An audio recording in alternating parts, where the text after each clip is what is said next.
Olá, seja bem-vindo ao Xamãs Connect, Congresso Internacional de Xamanismo na Internet.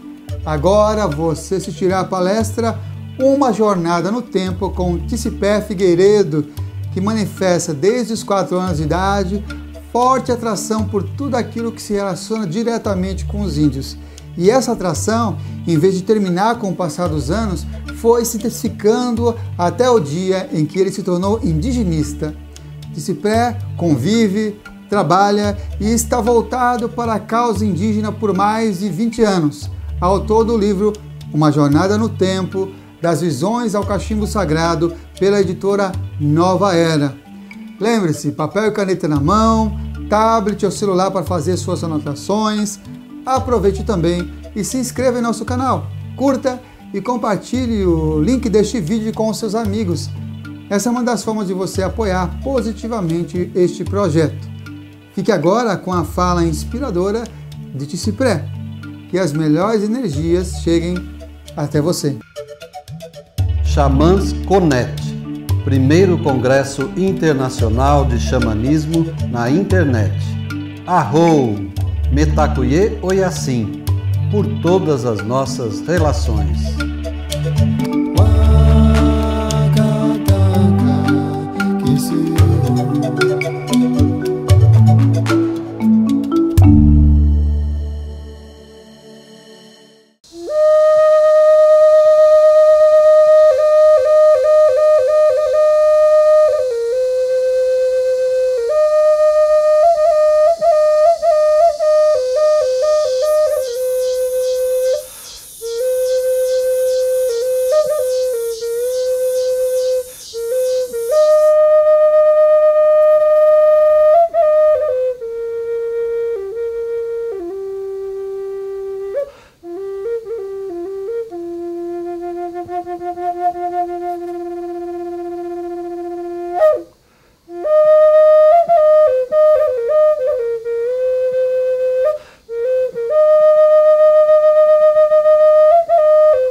O meu nome é Luiz Felipe Cipré de Figueiredo.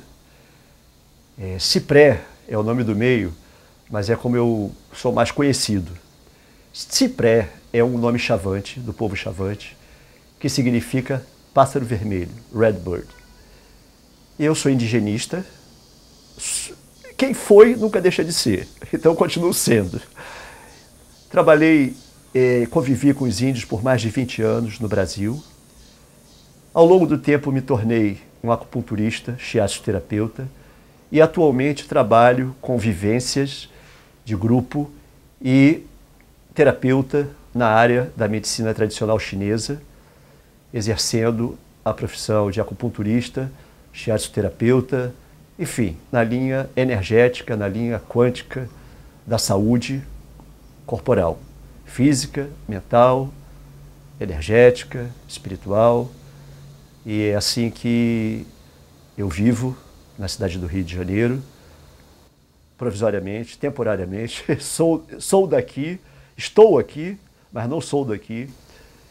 Já morei muitos anos no Mato Grosso, trabalhando com o povo chavante, com os Bororo, com os Pareci, com várias etnias daquele estado.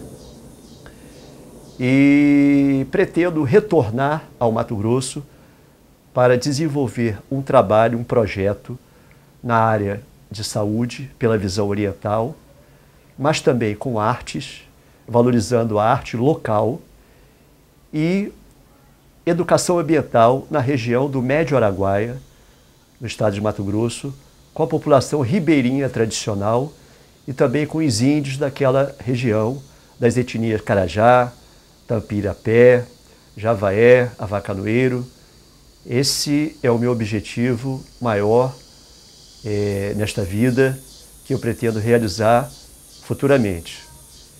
Escrevi essa história numa obra autobiográfica que foi lançada pelo Grupo Editorial Record em 2010, através do selo Nova Era, denominada Uma Jornada no Tempo, das Visões ao Cachimbo Sagrado. Pretendo, através dessa obra, conseguir apoio, recursos necessários para eu poder materializar esse projeto lá em São Félix do Araguaia. E essa obra, ela conta toda a minha trajetória junto aos índios do Brasil, mas, sobretudo, a origem dessa relação com os povos indígenas, que remonta ao século XIX, mais precisamente no ano de 1890, no dia 29 de dezembro daquele ano, quando eu desencarnei em Dakota do Sul, no último massacre da história dos povos indígenas da América do Norte, num lugar chamado Joelho Ferido, ou Wounded Knee, em Dakota do Sul, aonde os Lakota, Mineconjou e Hunkpapa perderam a vida, e eu me chamava Sitanka, que significa em Lakota alce malhado, e era mais conhecido como Bigfoot. Essa história está descrita na historiografia dos povos indígenas da América do Norte, o massacre de Joelho Ferido. E ao longo da vida eu tomei conhecimento dessa versão, inicialmente numa situação completamente antagônica, porque eu fui casado com uma mulher que é antropóloga, cientista social, materialista dialética, não tinha nenhuma conexão com o lado espiritual, e ela teve um sonho comigo lá no Xingu, onde nós trabalhamos. Ela trabalhou, eu era companheiro dela, casado com ela. A nossa filha foi gerada lá, a Maíra. E ela sonhou que nós iríamos ficar juntos durante 5 anos, teríamos um filho, nos separaríamos e eu iria morar nos Estados Unidos. Fato este que, ao ouvir, eu dei uma vastíssima gargalhada, dizendo para ela que isso nunca iria acontecer, que nós estávamos juntos e permaneceríamos juntos até o fim da vida. Afinal de contas, tinha encontrado, depois de muitas tentativas infrutíferas, a minha companheira de ideal, gostava muito dos índios, se dedicava à causa indígena na área de educação, com o povo Metuktiri, do norte do Parque Indígena do Xingu. E a verdade é que isso aconteceu. 5 anos depois, nós nos separamos, com uma filha, a Maíra, e de 84 a 89, em 89 nos separamos, e em 92 eu tive 4 experiências fora do corpo, 4 desdobramentos relacionados aos índios americanos. E essa história está detalhadamente contada em Uma Jornada no Tempo. E ao término da 4ª experiência, eu não tive dúvidas. Juntei dinheiro e fui para os Estados Unidos. E lá, de fato, tudo se revelou.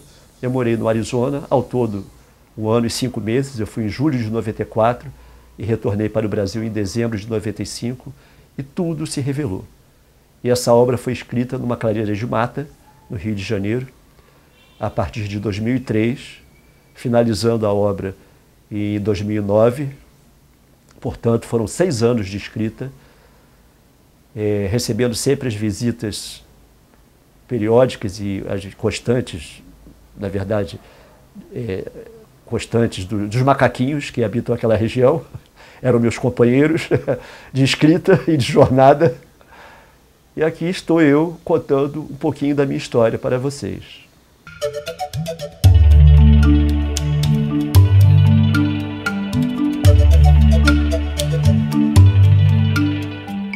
Bom, em primeiro lugar, eu não me considero xamã e também não sigo literalmente falando, o xamanismo. Como eu contei anteriormente, a minha história teve toda uma influência de vida passada, de infância, que foi muito marcou muito a minha história de vida, desde os 4 anos de idade, quando eu dizia na escola que eu não era filho dos meus pais, que eu tinha sido adotado por eles, que eu era um índio. Enfim, e que trouxe muitas consequências em termos de relacionamentos familiares, com as pessoas em geral, porque o índio era muito presente, muito forte na minha vida. Mas eu entendo o xamanismo como a primeira religião no sentido do religare, do ser humano com a natureza. Haja vista, inclusive, que a própria medicina chinesa surgiu do xamanismo. Embora essa palavra, se não me engano, tenha origem entre os lapões, né? Samã. Então, esse vínculo do homem com o meio ambiente, com as forças celestes, originou exatamente essa conexão com o sagrado, a partir da Mãe Terra, a partir do cosmos, né? E hoje, com o passar dos tempos, dos séculos, dos milênios, a humanidade resgata esses saberes. E nós encontramos, por exemplo, na própria Umbanda, que é uma religião espiritualista, elementos do xamanismo, né? No próprio taoísmo. Então, como eu disse, o xamanismo é o princípio natural da religação do ser humano, desde as cavernas, com o cosmos e com a natureza, a partir da sua sensibilidade, das suas interpretações e das suas percepções neste relacionamento.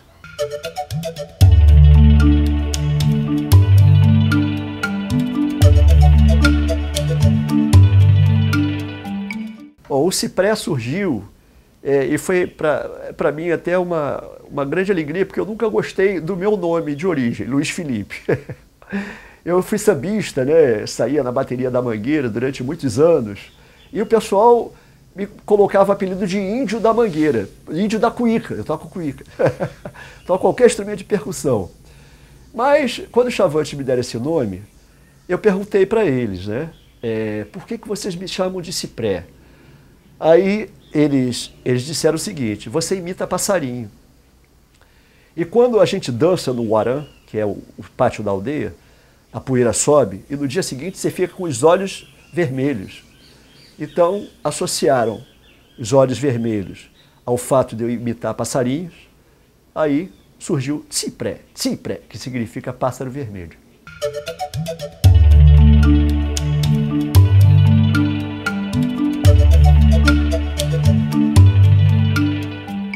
Hollis foi o mestre que eu encontrei em Sedona, no Arizona, uma pessoa ímpar, com a qual eu não tive a menor identificação logo no início.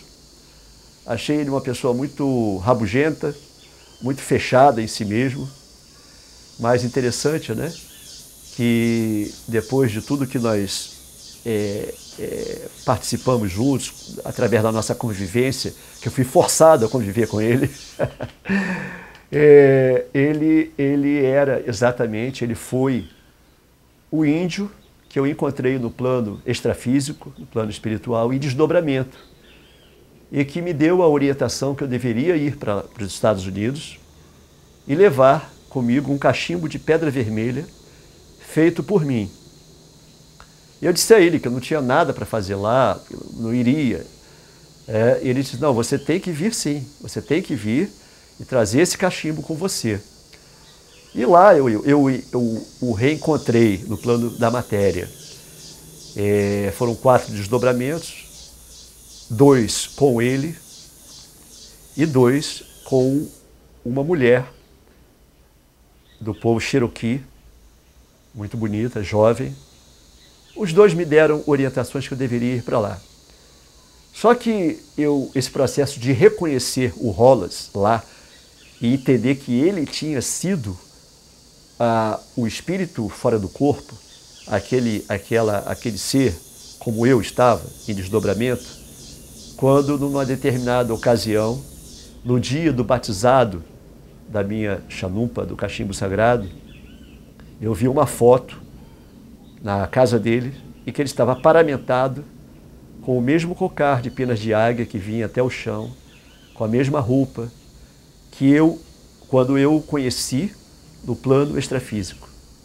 E nessa altura do campeonato eu já tinha me familiarizado com ele. Nós fizemos uma tenda de purificação por ocasião da cerimônia de batizado do cachimbo, que demorou 6 horas, um longo tempo nessa tenda. E quando ele falava de uma forma assim, quase um murmúrio, de uma forma muito baixinho, com a voz grave, eu comecei a receber assim, percepções, intuições de que eu já o conhecia. Só que eu não me lembrava, não sabia identificar quando, onde, mas me era muito familiar aquela voz e aquela pessoa. Eu já tinha nessa oportunidade adquirido uma enorme simpatia por ele, um carinho muito grande. Foi que aí, posteriormente, que eu vi essa foto na casa dele, e aí não tive mais dúvidas. Foi ele que me deu as instruções no plano extrafísico para que eu fosse aos Estados Unidos em busca de mim mesmo.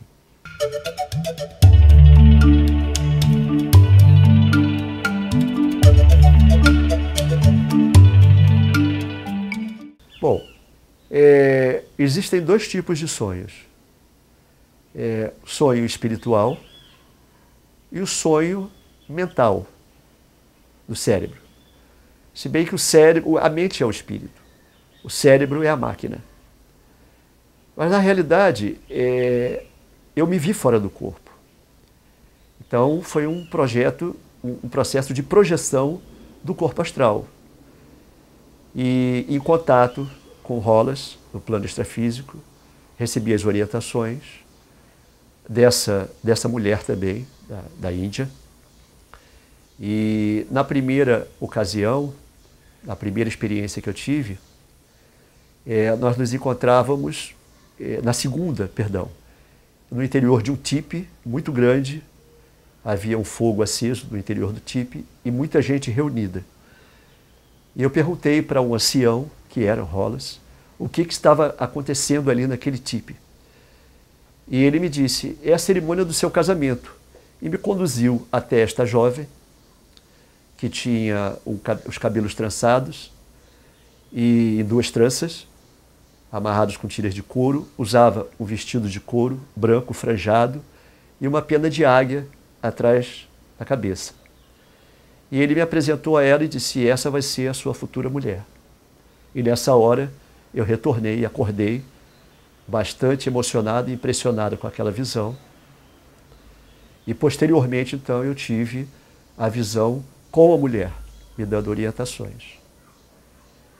Só que 4 meses após a terceira visão, isso ocorreu a partir de em 92, em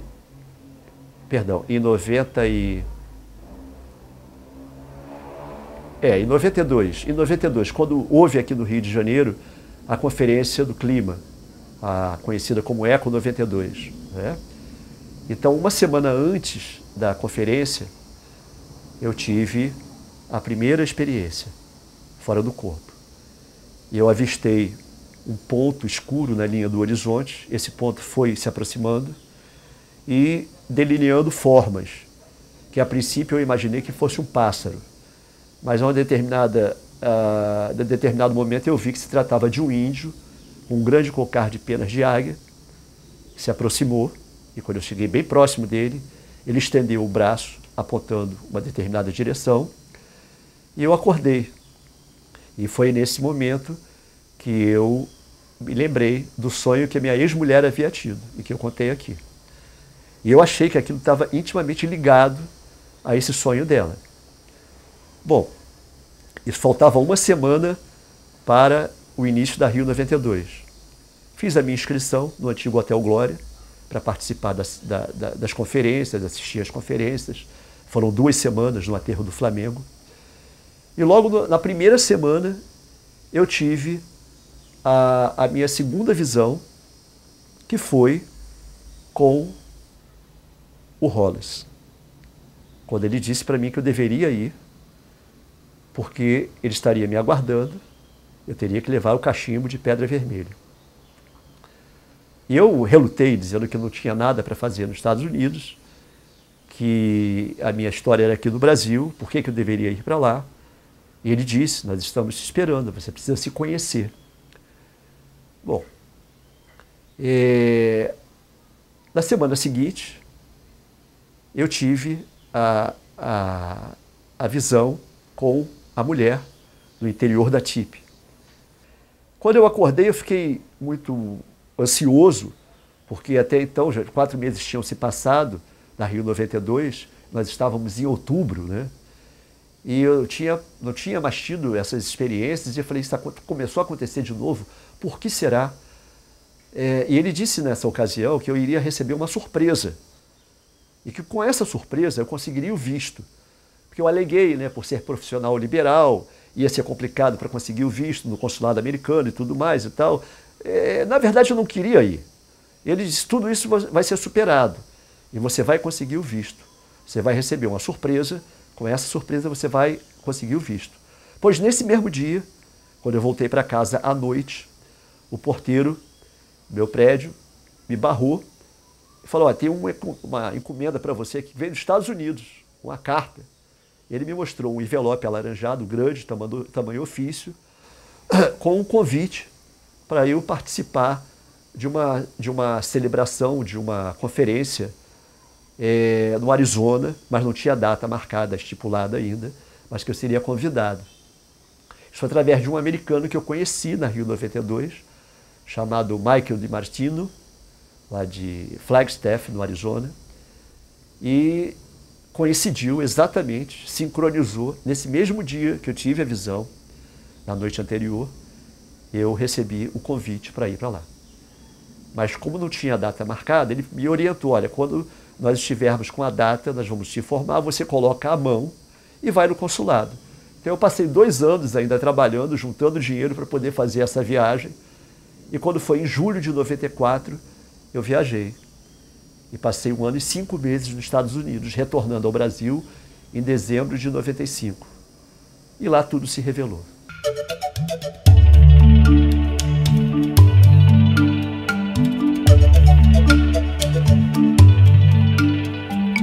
Olha, eu sei que existe uma diferença entre esoterismo com S e com X. Um está relacionado a uma forma de conhecimento mais restrita entre discípulos e mestres, né? E a outra mais generalizado, um conhecimento que é comum a todos, né? Isso existe, eu acho que em todas as culturas.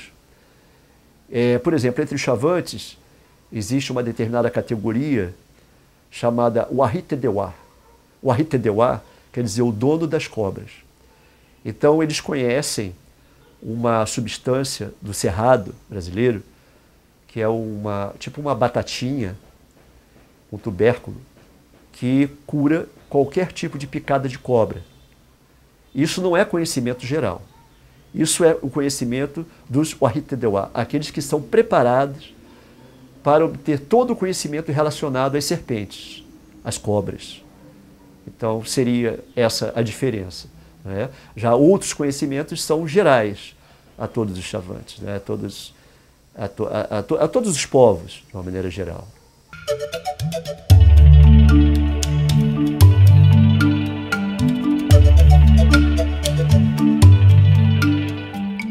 Olha, dentro de uma visão assim mais profunda, mais abrangente, sim. Embora essa não seja a minha especialidade, a minha prática. Embora também, como eu disse, que a própria medicina chinesa surgiu do xamanismo, né? Então, muitas vezes, por exemplo, você pega uma moxa-bustão, que é uma erva artemísia, para fazer um tratamento com com aquele calor, não é? E as pessoas que não compreendem acham que é macumba, que é não sei o quê, que é misticismo. Não é. Aquilo ali é uma erva que, queimada, produz calor para promover uma reação terapêutica a nível dos canais de energia num quadro de deficiência de energia, de Qi, de energia. Então se utiliza a moxa. Tanto que Chen Qiu, que significa metal e fogo, em chinês, que é metal da agulha e fogo da moxa bustão. Né? Então, nesse aspecto, sim. Quando você dá um passe, quando você faz um trabalho de cura prânica, você não deixa de estar ali exercendo uma prática genericamente chamada de xamanismo. Não é? Então, são maneiras de manipulação do corpo sutil, do corpo energético, com as práticas devidas, né? Com as diversas práticas que existem e que podem ser utilizadas através de tratamentos sutis do corpo energético.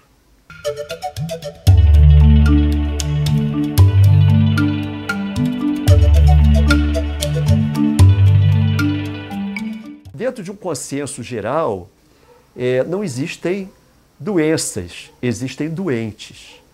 Porque os nossos desequilíbrios são responsabilidade de nós mesmos, através dos nossos atos, através das nossas práticas diárias, através da alimentação, hábitos alimentares errôneos, não é? Dos nossos pensamentos, da nossa maneira de estar no mundo. E a doença nada mais é do que um aliado.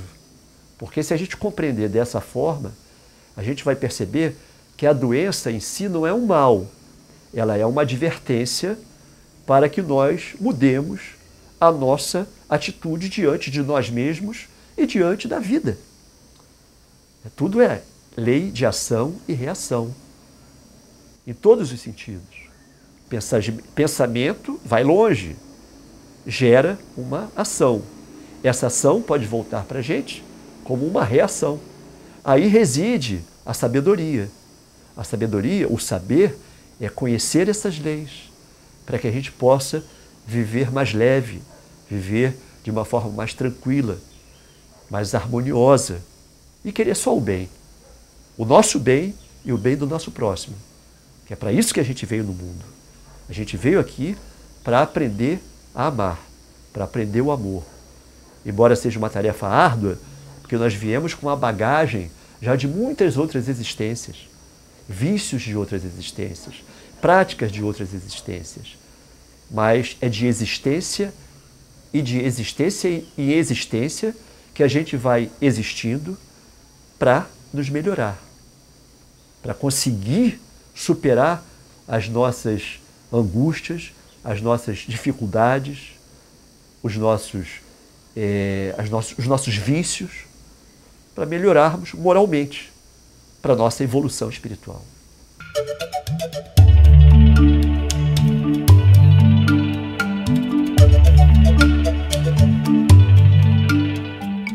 Fundamentalmente, investindo no autoconhecimento.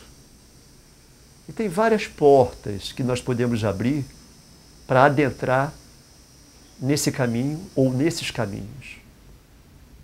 Uma delas que eu há muitos anos pratico e recomendo é a meditação. Meditar não é ficar sentado numa posição difícil e sem pensar em nada. A mente está constantemente produzindo pensamentos. Por exemplo, a postura de lótus, que é a que eu gosto de praticar há muito tempo já, ela me dá flexibilidade e me faz ficar mais ereto, a coluna mais reta. E ao longo da minha experiência como terapeuta, antes de tudo, eu me terapeutizei em todos os sentidos.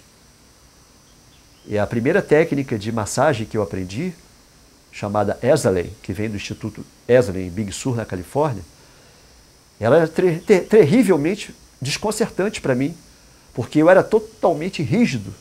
As minhas articulações eram rígidas. E é um trabalho que se faz no chão. Então eu comecei a me trabalhar a partir dessa técnica. Hoje eu adquiri essa flexibilidade. Eu tinha vícios posturais que me conduziram a uma hiperlordose, a uma hiperescoliose e a uma hipercifose. Hoje eu convivo muito bem com essas mazelas que não me provocam mais dores, não é? Eu passo até desapercebido. Continuo com a escoliose, com a cifose, com a lordose, mas sou assintomático, graças aos alongamentos de tendões que eu aprendi com um chinês muito velhinho, que já desencarnou, que era um mestre taoísta, chamado mestre Liu Pailin. Aprendi com ele os alongamentos de tendões, que faço há mais de 20 anos. Pratico meditação há muito, já perdi a conta, há muito tempo. Hoje eu tenho 62 anos e me sinto mais saudável do que quando eu tinha 17 anos, por uma razão muito particular, específica, que eu sempre tive asma a vida inteira. A minha rotina era Miguel Couto, Hospital Miguel Couto, para tomar aminofilina na veia, bombinha, né, para as crises de dispneia. Quase morri de asma uma vez no mato. Não morri, porque só peru que morre na véspera. Uma vez chegaram lá nos Chavantes, eu estava em crise aguda, já há muitos dias, a bombinha já tinha acabado. E numa dessas sincronicidades da vida, um agente da Polícia Federal, com um amigo meu indigenista, havia ido na área para investigar uma situação que ocorrera há 4 meses atrás, quando os Chavantes, caçando, encontraram uma caveira dentro da reserva, uma ossada humana.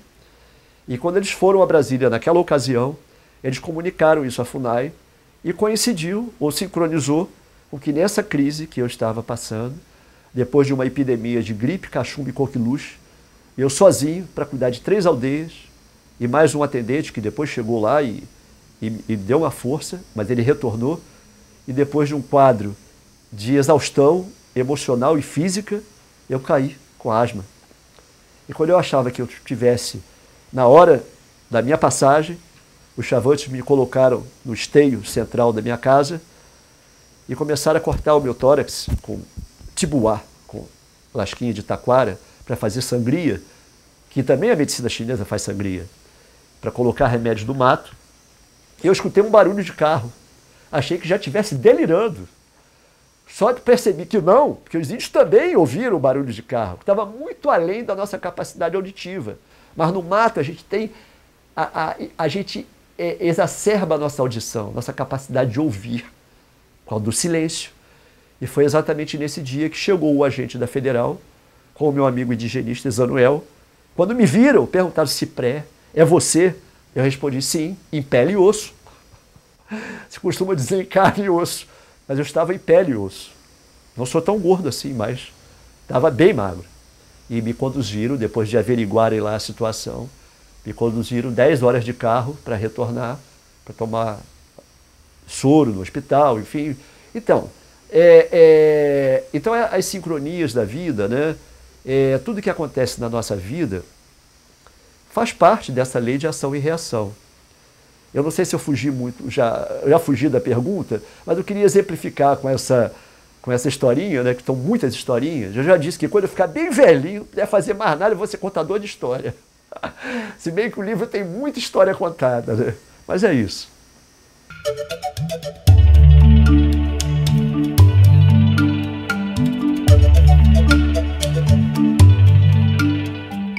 O cachimbo sagrado, o Chanumpa, ele representa um elo entre o ser humano e o mistério, o cosmos. Esse cachimbo ele está montado porque espiritualmente eu fui orientado pelo meu guia espiritual, seu Duas Penas, que antes de iniciar essa entrevista nós fumássemos, porque ele nunca pode ser exibido, juntar essas duas partes para exibi-lo, isso não pode, é proibido. Então eu mantive ele junto, unido, a haste com a pedra, o fornilho. Então eu estou mostrando por essa circunstância, para ilustrar essa entrevista. A pedra representa o aspecto feminino, a Mãe Terra. A haste representa o aspecto masculino, o povo em pé, as árvores. Quando se junta essas duas partes, nós temos o ser humano. E a fumaça produzida, que sai, é o espírito. Então, quando nós fumamos o cachimbo sagrado, nós fumamos em honra a todas as formas de vida, aos povos da terra e aos povos das estrelas, todo o universo. Esse cachimbo foi a minha conquista na América. Eu tive que fazer 4 cachimbos. Só que o que vingou foi esse. Ele não é meu, ele está comigo. Ele já foi prometido para Crazy Horse, cavalo louco. Inicialmente, eu passaria para minha filha. Posso passar ainda. Mas por determinadas circunstâncias, minha filha sumiu. Ela não está, não tenho mais notícias dela há muito tempo. Não sei o que houve. É uma dor, mas com a qual eu aprendi a viver. Mas como eu encontrei nessa vida, nessa existência, aquele que, como eu, viveu em Dakota do Sul, no século XIX, cavalo louco, Crazy Horse, que veio a mim através do livro, reencarnado no Rio de Janeiro, e descendente da família Rondon, do Marechal Rondon, por tudo que ele fez por mim, futuramente eu passarei a ele, ou a minha filha, se ela reaparecer. O cachimbo, esse cachimbo, ele é da tradição Ojibwa. O meu mestre, Hollis, que já partiu, ele é Ojibwa. Agora, para os Lakota, o povo ao qual eu pertenci, o cachimbo sagrado foi introduzido por um ser espiritual conhecido como a mulher novilha do búfalo branco. Por quê?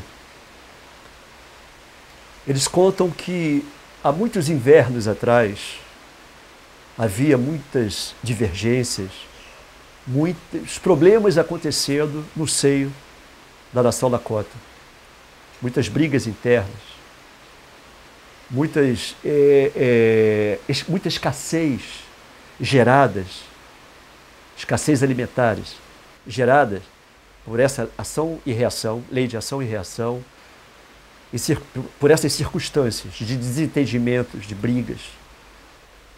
Então, os velhos decidiram que os guerreiros partiriam em várias direções em busca de alimento, em busca do búfalo, que era praticamente a base da alimentação, do vestuário, de tudo. Eles usavam tudo do búfalo para sua sobrevivência.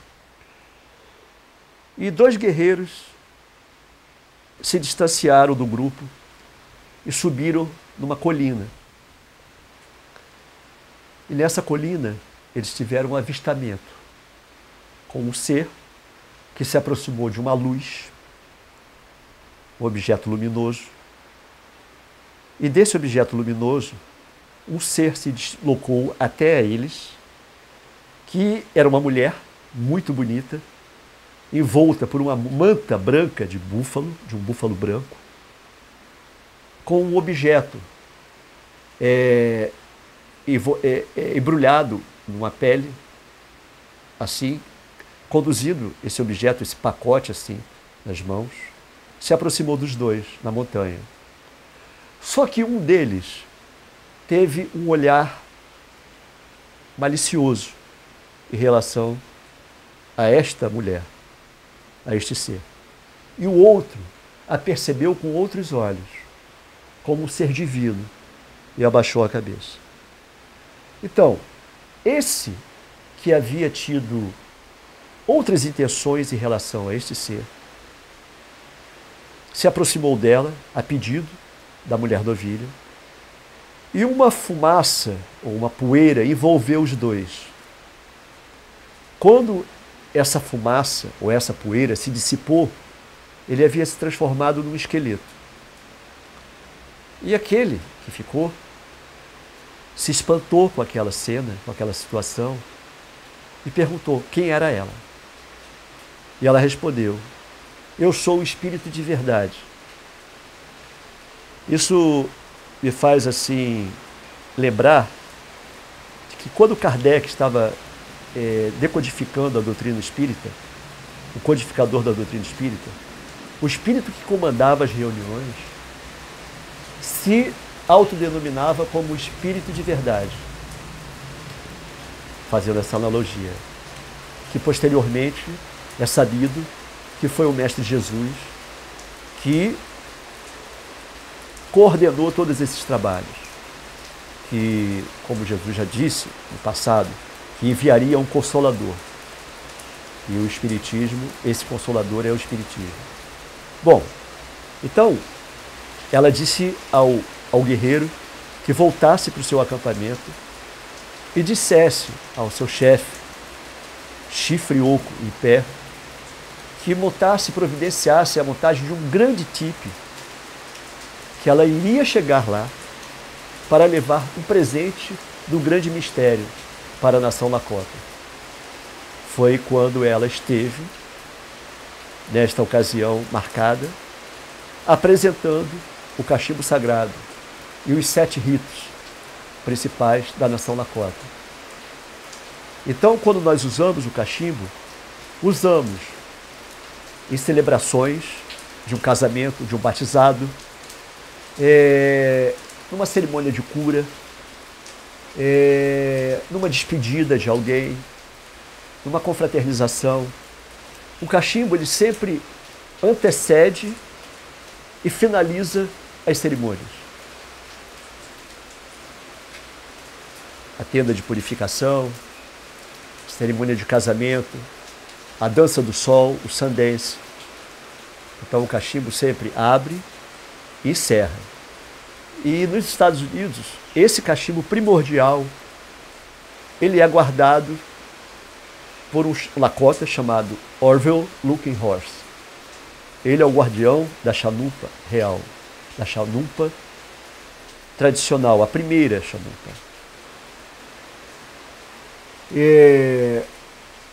E a mulher novilha disse a eles: enquanto vocês estiverem sob a influência desse cachimbo sagrado, vocês não perecerão. Sofrerão, mas não perecerão, não acabarão. O que ela quis dizer com isso? Enquanto a tradição estivesse sendo mantida, o povo sobreviveria. Nas mais difíceis circunstâncias, mas sobreviveria. Então é uma tradição passada de geração a geração, cujo cachimbo tradicional até hoje é passado pela família Looking Horse, tendo o Orville como guardião da chanupa. E esse representa, como eu disse anteriormente, o elo, o vínculo com o meu passado. Mas como nós estamos algo, futuramente ele vai ser passado. Eu fazia a passagem desse instrumento, desse cachimbo sagrado, para um ou para uma. Para o meu amigo, que é a reencarnação de Crazy Horse, ou para minha filha, Hilda Maíra.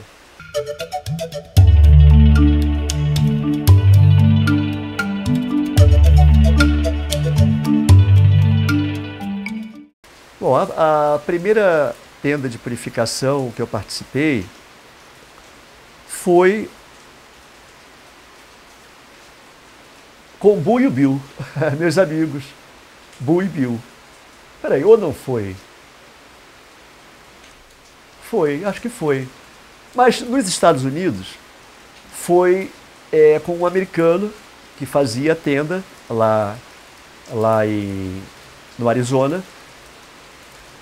E foi uma experiência muito bonita para mim. Uma tenda muito harmoniosa, muito tranquila e seguindo a tradição, não é? Seguindo os preceitos que são orientados para essa tradição. Inclusive o próprio Hollis me instruiu nesse sentido. Tive uma experiência muito inédita também, muito difícil nos Estados Unidos, na tenda de purificação, com um Lakota. Foi o primeiro Lakota que eu conheci. E que está contada no livro. Daqui a pouco vocês não vão nem comprar mais o livro, né? Porque eu já contei muita coisa no livro. Estou brincando. Mas tem muita história. 350 páginas é muita história para contar. Mas essa eu vou contar. Ele era um Lakota. E quando me convidaram para fazer a tenda, eu já conhecia o Hollis, mas não tinha a menor empatia pelo Hollis, como eu disse no início, né? Achava ele muito rabugento. Pessoa muito esquisita, muito fechadão, carrancudo e tal. É o termo que eu uso no livro. E eu fui conhecer esse Lakota, né? Aí fui, assim, com a minha intuição era conhecer os Lakotas. Eu não tinha certeza de nada ainda. Mas espiritualmente estava lá dentro, né? Então eu tinha intuição e queria conhecer os Lakota. E quando eu conheci esse Lakota, a princípio eu senti assim uma coisa estranha, né? A minha energia reclamou, não bateu muito não, mas tudo bem, é um Lakota, vamos fazer a tenda. Olha, eu pensei que esse homem quisesse cozinhar a gente lá dentro, viu? Assar, melhor dizendo, que é sauna seca. Sauna não, perdão, o nome não é sauna. É tenda, pedra quente, né? Mas joga água por cima, né? Então cria o vapor, né? Mas eu achei que ele fosse, a intenção dele era só essa. E me bateu um nervosismo muito grande quando a necessidade fisiológica me obrigou a ter que sair da tenda. E eu pedi licença a ele na segunda rodada. Eram 4 etapas, né? São 4 etapas. E ele, de uma forma assim brusca, virou-se para mim e falou assim: se sair, não volta mais. Eu falei, então, muito agradecido e saí. Porque eu não podia conter o meu organismo. Número 2. Então eu tive que sair, não teve jeito, né? E saí aliviado por 2 aspectos. Primeiro, porque eu não estava aguentando o clima que estava dentro daquela tenda. Segundo, pela necessidade fisiológica, né? Os 2 ao mesmo tempo. E fiquei aguardando lá de fora, né? Terminar a tenda. E o amigo que foi me conduzir até esse local, era um lugar muito bonito, no meio do deserto, lá do Arizona e tal, com as montanhas ao redor. Mas realmente foi uma situação difícil. E no caminho, que eu entendi o porquê. Porque o dirigente de uma tenda, ele tem que estar harmonizado para poder harmonizar o ambiente. Ele tem que demonstrar o coração, o sentimento do coração dele. E essa pessoa havia pertencido ao American Indian Movement, o AIM, o movimento índio americano, criado nos anos 70 pelo Russell Means, Dennis Banks e outros líderes, né, Lakota, de outras etnias. Ele havia sido preso, torturado, e se tornou revoltado com isso, com os episódios pregressos da vida dele. E depois enveredou pelo alcoolismo. Então, era uma pessoa que guardava muito rancor dentro dele. Então, ele passava essa energia de revolta, de rancor, na tenda. Isso meu amigo depois me contou, me confidenciou. Então foi uma situação bastante difícil. Foi a pior tenda que eu fiz. Agora, a melhor tenda que eu fiz foi com um medicine man, ou melhor dizendo, um Pejuta Wichacha, que medicine man, ele trabalha com o corpo físico, energético físico. O Pejuta Wichacha trabalha o corpo espiritual. Medicine man não é um xamã. É aquele que trabalha com as ervas. A cura do corpo energético através das ervas. O Pejuta Wichacha, ele trabalha com o corpo espiritual. Então eu conheci um Petiuta Wichacha, do povo Blackfoot, que é um subgrupo da nação Siouana, da nação Lakota, que tem os Lakota, os Nakotas e os Dakotas. E ele me convidou, inclusive, em Montana, onde ele reside, para participar da Dança do Sol lá. Mas os caminhos da vida fizeram com que eu me dirigisse para a Dakota do Sul, posteriormente. Mas eu fui muito grato a ele. Mas foi a tenda mais forte, muito forte. Tanto, igual ou mais do que aquele Lakota que quase teve aquele problema. Mas a harmonia, a assistência, tanto espiritual quanto por parte do dirigente, foi muito leve, muito suave. Então aí reside a diferença. Não podemos generalizar, mas existe a diferença de quem está conduzindo no interior da tenda. Foi uma experiência muito profunda. Muito profunda.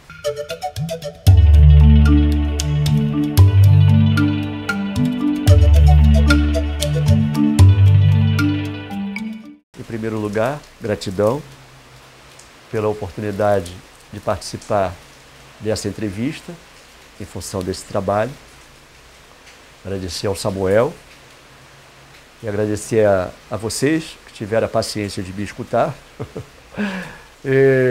o interesse em ouvir, e dizer que sejamos honestos com nós mesmos. Façamos da nossa vida um bem viver. Um bem viver no sentido, em relação não a nós mesmos, não no sentido egóico, egoístico, mas no sentido de que nós estamos nesse mundo para favorecer ao nosso próximo. Como diz aquele ditado, né? Ajudar sem ver a quem. Ser bom, agir com o coração. Porque é o caminho do coração que vai nos conduzir ao bem maior, que é a nossa auto-melhora, o nosso autoconhecimento, nosso autoaprendizado. Eu espero que esse trabalho possa contribuir nesse sentido, no sentido, inclusive, das pessoas que lidam com essas práticas xamânicas, ditas xamânicas, de que tenham muita responsabilidade em relação ao que vocês estão fazendo. Façam sempre com o coração. E o caminho do coração não tem preço. Tudo que eu pratico na minha vida, eu sempre procuro seguir por esse caminho. Não sou perfeito, como nenhum de nós somos, mas estou em busca da perfeição. E essa perfeição, um dia, todos nós chegaremos lá. Uns mais rápidos, outros mais demoradamente, morosamente, porque vai depender de nós no aqui e agora, dos nossos feitos, das nossas práticas diárias, no dia a dia, com nós mesmos e para com o nosso próximo. Hoje se fala muito em corrupção, não é? Mas existe também a autocorrupção. E precisamos ficar atentos para que a gente possa seguir sempre no caminho da beleza. E o caminho da beleza é o caminho do autoconhecimento que vem do coração.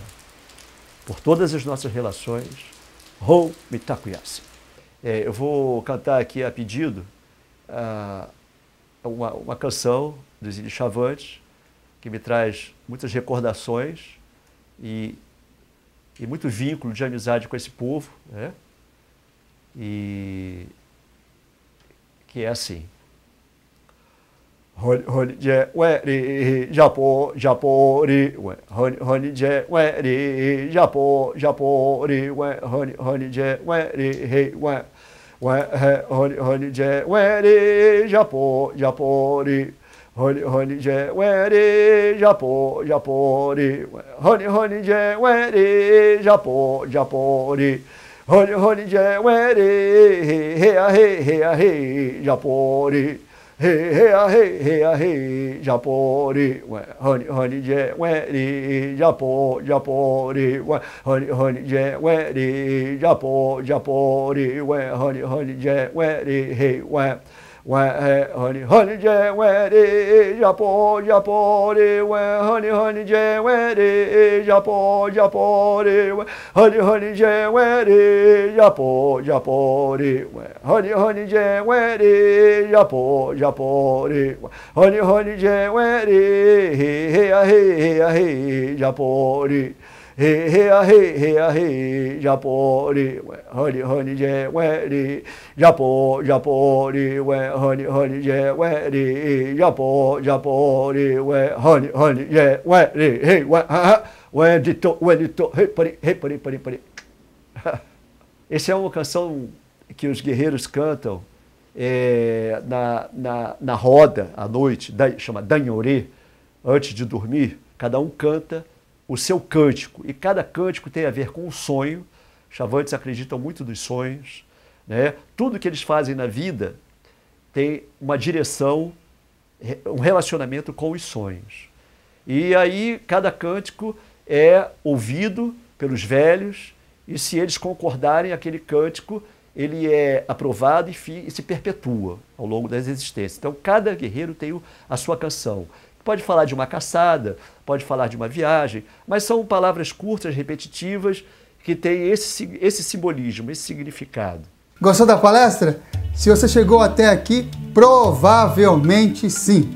Sou Samuel Souza de Paula, idealizador do Xamãs Connect, Congresso Internacional de Xamanismo na Internet, e autor do livro Práticas Bioxamânicas, Despertar das Capacidades Interiores.